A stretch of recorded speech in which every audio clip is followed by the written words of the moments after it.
Welcome to sauce TV. నేను మీ సుప్రియ.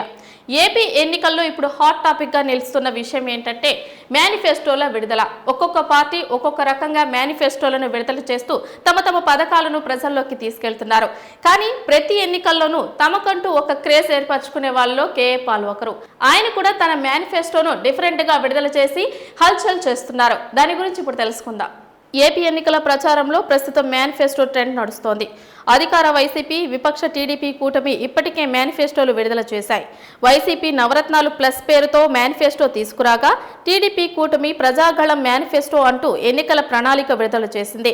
ఇక తాము అధికారంలోకి వస్తే ఏం చేస్తామనే దానిపై ఇందులో పార్టీలు హామీలు గుప్పించాయి.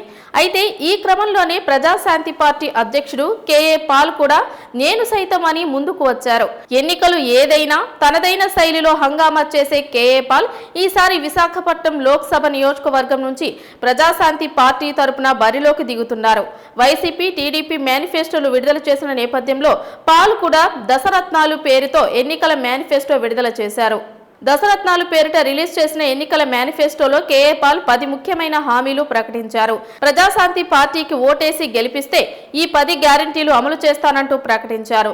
ప్రతి ఒక్కరికి ఉచిత వైద్యం, KG to PG English, Telugu medium, ఉచిత విద్య, ప్రతి వితంతువు మహిళకు నెలకు 5,000 రూపాయల పింఛన్, ప్రతి మహిళకు ఏడాదికి 1,00,000 రూపాయల ఆర్థిక సాయం, నిరుద్యోగ యువతకు నెలకు 6,000 రూపాయల నిరుద్యోగ భృతి, డబుల్ బెడ్రూమ్ ఇల్లు, ఆటో డ్రైవర్లకు 1,00,000 ఆర్థిక సాయం, మత్స్యకార రైతులకు 1,00,000 చొప్పున ఆర్థిక సాయం చేస్తామని పాల్ హామీ ఇచ్చారు. అలాగే నెలకు 25,000 జీతం తక్కువ కాకుండా 100 రోజుల్లోనే ఉద్యోగాలు కల్పిస్తామని ప్రకటించారు. కేఏ పాల్ విశాఖ లోక్సభ నియోజకవర్గం నుంచి ప్రజాశాంతి పార్టీ అభ్యర్థిగా బరిలో ఉన్నారు. గతంలో మునుగోడు ఉప ఎన్నికలు, తెలంగాణ ఎన్నికల సమయంలోనూ పాల్ తన వ్యాఖ్యల ద్వారా అందరి దృష్టిని ఆకర్షించారు. తెలంగాణ ఎన్నికల తర్వాత ఏపీ రాజకీయాల్లోకి ఎంట్రీ ఇచ్చిన కేఏ పాల్ నిత్యం ఏదో ఒక వ్యాఖ్యలు, చేష్టల ద్వారా మీడియాలో హైలైట్ అవుతూ వస్తున్నారు.